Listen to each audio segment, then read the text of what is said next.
México 86, donde se vive la emoción. México 86, México 86, el mundo unido por un balón. Hola a todos nuestros amigos de series de TV de los 80. En esta ocasión con un contenido diferente, pero que tiene que ver con lo retro, lo de nuestra época. Con la fiebre del mundial vengo a compartir con ustedes una serie de videos donde vamos a ver los álbumes del mundial. Y quiero comenzar por el primer mundial que podría decir yo pude disfrutar, y fue el Mundial de México 86. Este mundial fue muy especial, dicen algunos que ha sido uno de los mejores mundiales con el de México 70. Y bueno, hay una curiosidad también con respecto a este mundial, y es que quien iba a ser sede inicialmente era Colombia. Se iba a llamar Colombia 86, pero en el año 82 Colombia renunció a la candidatura o a la sede, y México asumió la organización del evento.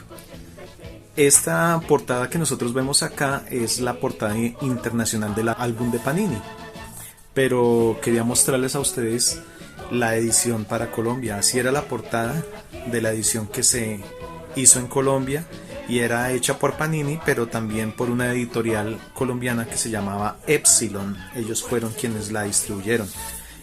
Al abrir uno la tapa encontraba esta misma imagen, pero todo en tonos de verde, y la contraportada por dentro tenía esta publicidad de una gelatina de la época que regalaba las láminas, y esta era la contraportada de la edición colombiana. Como les digo, vamos a ver la edición internacional, pero lo único que cambia es la portada, el contenido es exactamente el mismo. Abriendo el álbum entonces encontramos una lista de países en 6 idiomas diferentes, y aquí podemos ver los 6 grupos como estaban conformados, y en esta parte encontramos un cuadro donde nos explican estos símbolos que significaban las posiciones de los jugadores, las posiciones dentro del campo de juego. En la primera página entonces encontramos el logo del mundial, el póster y la mascota del mundial, y también encontramos un álbum de oro, un palmarés de los equipos que habían sido campeones desde el mundial de 1930 hasta el mundial de 1982. Vemos una imagen de la Copa Mundial. Siguiendo entonces ya encontramos en esta página todos los pósters desde el Mundial de Uruguay, el primero que se realizó, hasta el inmediatamente anterior a este mundial, que fue el de España 82. En esta página encontramos el programa, cómo se iban a realizar los juegos, un fixture completo donde podríamos nosotros llenar los marcadores. Y aquí mismo comenzamos a ver las sedes del mundial, donde se nos muestra la foto de la ciudad sede, los estadios que estaban en esa ciudad, y podemos ver los partidos que se iban a jugar en cada estadio, y había el lugar para colocar los resultados de los diferentes juegos. En las siguientes 2 páginas encontramos lo mismo, las siguientes sedes con sus estadios y con una foto representativa de cada ciudad. Devolviéndonos acá, entonces encontramos la ciudad capital, Ciudad de México, y aquí ya encontramos el resto de ciudades, que es Guadalajara, encontramos por acá Irapuato, León, Nezahualcóyotl, encontramos también Monterrey, Puebla, Querétaro y Toluca, las diferentes sedes y estadios del mundial.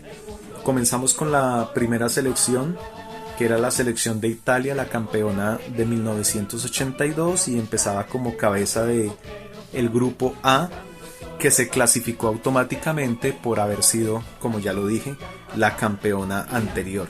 Y encontramos algunas figuras como su arquero Franco Tancredi, encontramos por acá a Marco Tardelli, Carlo Ancelotti, que llegaría a ser técnico, Bruno Conti, la estrella Paolo Rossi, quien fue goleador del mundial inmediatamente anterior, España 82, y que en este mundial ya, debido a su veteranía, no jugó muchos partidos. Seguimos con el segundo equipo del grupo A, Bulgaria, un equipo que tuvo una participación bastante discreta. Encontramos aquí Argentina, quien llegaría a ser la campeona de este mundial, con figuras como su arquero Ubaldo Matildo Fillol, quien finalmente no jugaría, sino el que lo reemplazaría sería Neri Alberto Pumpido. Y aquí hay un dato curioso con respecto a Neri Alberto Pumpido. Se decía en esa época, hubo una polémica donde afirmaban que era de padres colombianos o que era de origen colombiano, y pues bueno, al no participar nosotros como nación, era como la cuota colombiana. Era nuestro consuelo decir que por lo menos el arquero de la selección campeona era de origen colombiano. Encontramos también a otras figuras como Oscar Alfredo Ruggeri, Daniel Alberto Pasarela, quien también llegaría a ser técnico, la gran figura Diego Armando Maradona, quien se haría famoso por un gol magnífico que marcó, el mejor gol del mundial tal vez, frente a la selección de Inglaterra, pero también la famosa mano de Dios. Jorge Luis Burruchaga y Jorge Alberto Valdano, quien también llegaría a ser técnico. Seguimos y aquí encontramos en la última nación del grupo A, Corea, que al igual que Irak, que era del grupo B, estaban en láminas dobles. Esto lo hacía Panini con las selecciones que ellos consideraban menos favoritas o que iban a tener una importancia menor dentro del certamen. Entonces vemos a la selección de Corea del Sur, como se denominaba entonces, y encontramos la selección de Irak. Seguimos con el grupo B y encontramos a los anfitriones México. México con figuras como su arquero Pablo Larios, otra figura Manuel Negrete. Encontramos aquí al gran Hugo Sánchez, que le decían Hugol, excelente jugador que llegó a participar en el Real Madrid de España, y Luis Flores, otro gran jugador delantero de la época.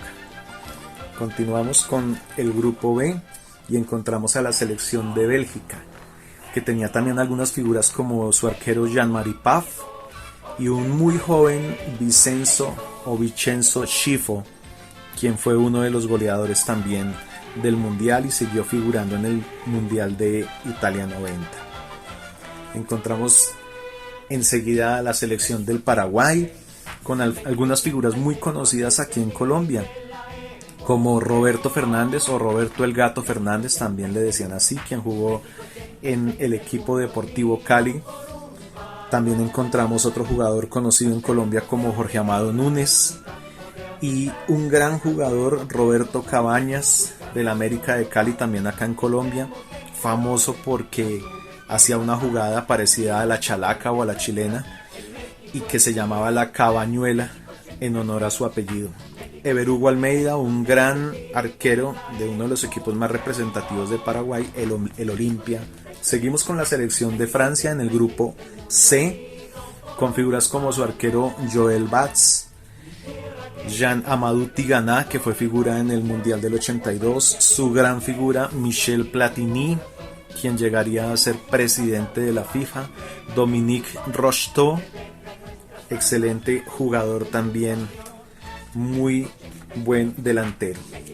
Aquí encontramos también en el grupo C la selección de Rusia, que en ese momento se llamaba Unión de Repúblicas Socialistas Soviéticas, aún no se había dividido. Su gran arquero Rinat Dazaev y jugadores excelentes como Alexander Savarov y Oleg Protasov. Continuamos entonces con la selección de Hungría, quien no tuvo una participación importante dentro del evento. Aquí encontramos al final del grupo C la selección de Canadá, también en láminas dobles, y comenzando en el grupo D la selección Argelia, que tampoco tuvo una participación significativa. Encontramos a continuación una gran selección, Brasil, con figuras como su arquero Carlos Falcao, excelente jugador que fue muy bueno en el certamen del 82. El doctor, el médico Sócrates, su nombre bastante curioso, uno de los más largos tal vez en la historia de los mundiales. Sócrates Brasileiro Sampaio de Souza Vieira de Oliveira. El famoso, excelente jugador Zico Careca, un muy buen jugador también.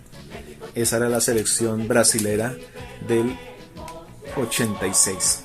Enseguida, por el grupo D, está la selección de España, con figuras reconocidas como su arquero Andoni Zubizarreta y el gran Emilio Butragueño, el buitre Emilio Butragueño, quien jugó en el Real Madrid. Encontramos a continuación por el grupo D también la selección de Irlanda del Norte, con figuras como su veterano arquero, uno de los más viejos de ese mundial, Pat Jennings, quien en ese entonces tenía 41 años, y también un jugador bien conocido en ese entonces, y era Billy Hamilton, quien jugaba en el fútbol inglés, al igual que varios de los jugadores de esta selección. Aquí encontramos la selección de Alemania Occidental. Recordemos que en esa época la Alemania estaba dividida aún por el muro de Berlín, y entonces encontramos figuras de Alemania Occidental como su gran arquero Harald Schumacher, Andreas Brehme, quien sería protagonista en el Mundial de Italia 90. Encontramos a Pierre Littbarski, quien al jugar en el 90 contra la selección de Colombia anotó un gol, y posteriormente logramos empatar en ese certamen en el 90, en Italia 90, siendo la única selección, la de Colombia, que logró empatarle a Alemania, quien salió invicta, pues todos los demás países perdieron frente a ella y resultaría campeón de Italia 90. El goleador Rudi Völler, otro gran goleador que ya no jugó mucho en este mundial, Karl-Heinz Rummenigge, pues ya era bastante veterano, pero fue una de las grandes figuras de la Alemania de los mundiales del 82 y del 86. Seguimos con la selección de Uruguay por el grupo E, con figuras como el arquero Rodolfo Rodríguez, quien finalmente no podría jugar y sería reemplazado por el arquero muy joven Fernando Alves, lo que le daría reconocimiento a nivel mundial. Encontramos jugadores como Darío Pereira, muy reconocidos, varios jugadores que jugaban en España, en equipos internacionales, Sergio Santín, quien jugó en Colombia, Carlos Aguilera, el gran Enzo Francescoli, la gran figura de Uruguay, goleador de este equipo, y que lamentablemente pues no logró como grandes éxitos con esta selección. Encontramos por el grupo E también la selección de Escocia, algunos jugadores reconocidos como su arquero Jim Leighton y un gran centro mediocampista Gordon Strachan, que curiosamente esta era una de las láminas más difíciles de conseguir para la época. Escocia. Continuamos por el grupo E con Dinamarca, un equipo muy bueno con figuras como Morten Olsen, Ivan Nielsen. Encontramos también a Jesper Olsen, otro gran jugador, y Michael Laudrup, que era tal vez su figura, el delantero de esta nación. Seguimos con la selección de Polonia, que tuvo también una participación bastante discreta en este certamen. A continuación encontramos otra selección que tuvo una participación muy regular, y fue la de Portugal, con algunos jugadores reconocidos en la época, pero pues no tuvo gran relevancia en este evento. Seguimos con la selección de Inglaterra, con figuras como su arquero Peter Shilton, jugadores también como Terry Butcher, Mark Wright, Ray Wilkins, Brian Robson, un veterano que fue figura en el Mundial del 82 también, y un muy joven Gary Lineker, quien a la postre se convertiría en el goleador del mundial. Recordemos lo que sucedió en el partido entre Inglaterra y Argentina, que tuvo connotaciones políticas también, pues hacía unos pocos años anteriores a este evento se había suscitado la guerra de las Malvinas entre Argentina e Inglaterra, que fue ganada por Inglaterra tomando posesión de estas islas. Y bueno, se enfrentan estas dos naciones y fue donde Maradona marca uno de los goles más bonitos del mundial, pero también donde sucede la famosa mano de Dios, donde Maradona, levantando su mano aparentando dar un cabezazo, convierte un gol, algo que fue bastante polémico para la época. Un gol que le dio el triunfo finalmente a Argentina sobre la selección de Inglaterra. Y terminamos con la selección de Marruecos, que también estaba con láminas dobles y que curiosamente también tuvo una participación bastante pobre en este certamen. Encontramos aquí al final de esta edición todos los resultados de los juegos realizados en el mundial y podemos ver acá el resultado de la final: Argentina-Alemania, ganando Argentina por 3-2, convirtiéndose en el campeón de ese año, y Francia contra Bélgica, quedando en el tercer lugar, Francia ganándole a Bélgica 4-2. Entonces así vamos terminando, y esta sería la contraportada de la edición internacional, recordando que la portada de la edición para Colombia fue esta. No veíamos el mapa en esa contraportada, sino publicidad de una gelatina de la época. Algo curioso con respecto a este álbum es que, bueno, tengo una historia.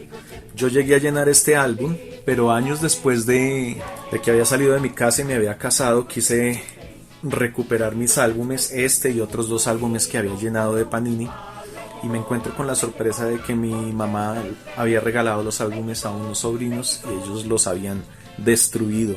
Perdí mis álbumes del mundial tan valiosos para mí. Esta edición, que acá en Colombia fue distribuida por el diario El Tiempo bajo licencia de Panini, cambia un poco en cuanto a la calidad de las hojas. Estas hojas se parecen muchísimo a la de los mundiales desde Estados Unidos 94, que ya son unas hojas brillantes y bastante delgadas.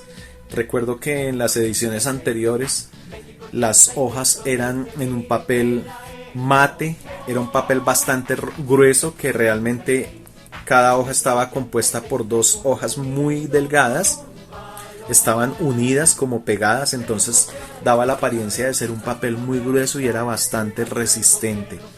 Ya vemos a partir de el álbum de USA 94, de Estados Unidos 94, que la calidad de las hojas se hace mucho más delgada y el acabado del papel es diferente porque ya se vuelve un papel brillante. Entonces aquí les dejo este video, suscríbanse, denle like si les gustó este video, y vamos a estar realizando otros videos con los demás álbumes del mundial editado por Panini. Un abrazo para todos, chao chao. Demos un aplauso a la entrega en el